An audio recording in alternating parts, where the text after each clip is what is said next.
नमस्कार मंडळी. आज आपण हिवाळी स्पेशल मेथी डिंक लाडूची रेसिपी बघणार आहोत. हे लाडू इतके झटपट बनवून तयार होतात की तुम्हाला आश्चर्य वाटेल की हे लाडू मी अगदी अर्ध्या तासात बनवून घेतलेले आहेत.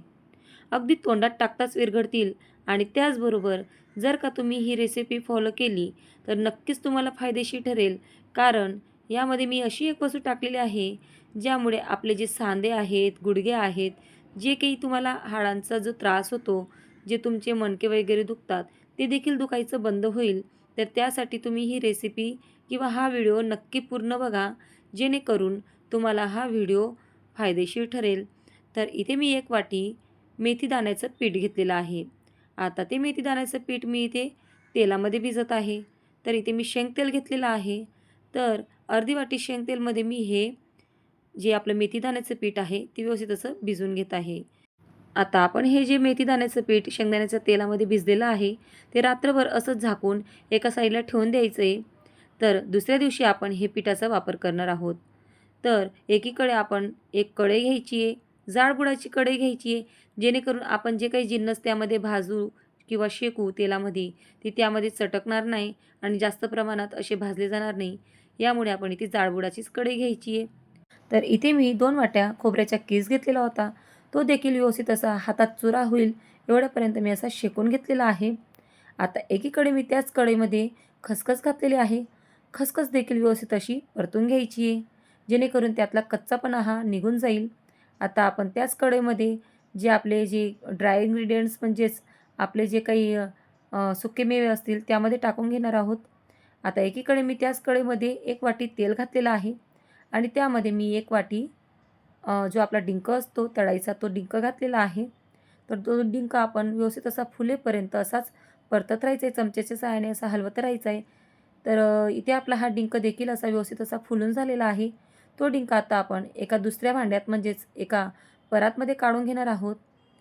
आत्ता इथे आपला हा डिंक देखील व्यवस्थित असा तळून झालेला आहे. आता डिंक नंतर आपण त्याच तेलामध्ये जे काही आपले ड्रायफ्रुट्स आहेत ते आपण त्यामध्ये घालणार आहोत आणि व्यवस्थित असे खरपूस असे त्यामध्ये परतून घेणार आहोत.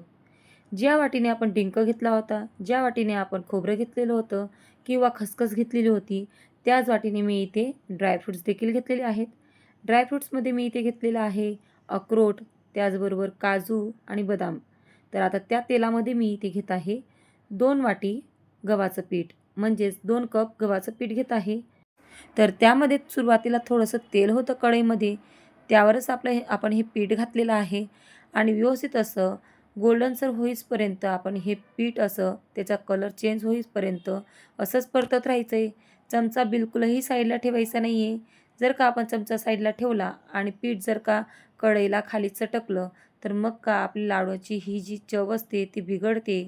तर ती बिघडायला नको म्हणून आपण हे पीठ असं एकसारखं परतत राहायचं आहे. तर तुम्ही बघू शकता इथे आपल्या गव्हाच्या पिठाचा रंग देखील चेंज झालेला आहे आणि छान असं परतून झालेलं आहे कढईमध्ये.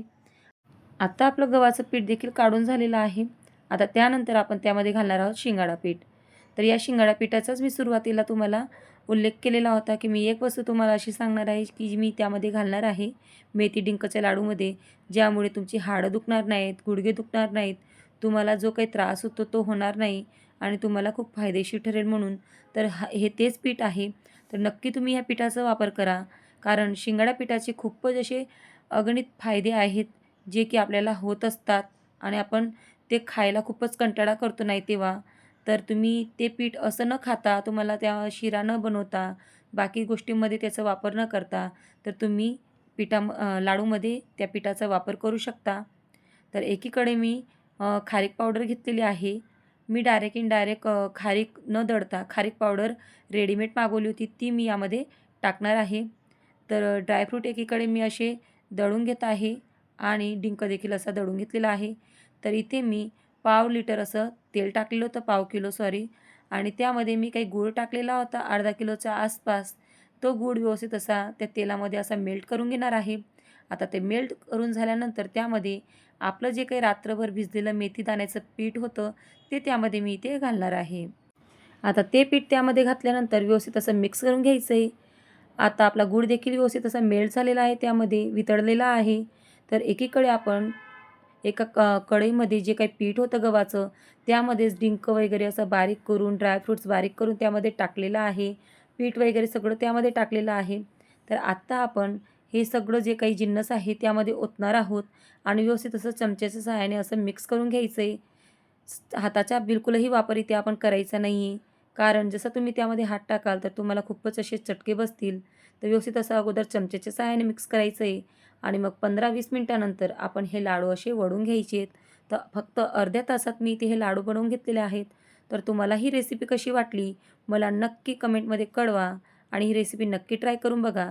कारण अगदी तोंडात टाकताच विरघळतील असे मी इथे मेथी दाण्याचे लाडू बनवलेले आहेत आणि थोडीशी देखील बुरशी आपल्या या मेथी दाण्याच्या लाडूंना लागणार नाही. त्याचबरोबर आपले हे मेथी डिंकचे लाडू अगदी कडू देखील लागणार नाहीत. इतकी सुंदर आपली ही रेसिपी, पौष्टिक रेसिपी आपण इथे बनवलेली आहे. तर नक्की तुम्ही इथे शिंगाड्या पिठाचा वापर करा आणि तुमचे लाडू कसे बनले मला नक्की फीडबॅकमध्ये कळवा आणि अशाच नवीन नवीन रेसिपीजसाठी माझ्या यूट्यूब चॅनलला नक्कीच सबस्क्राईब करा. धन्यवाद.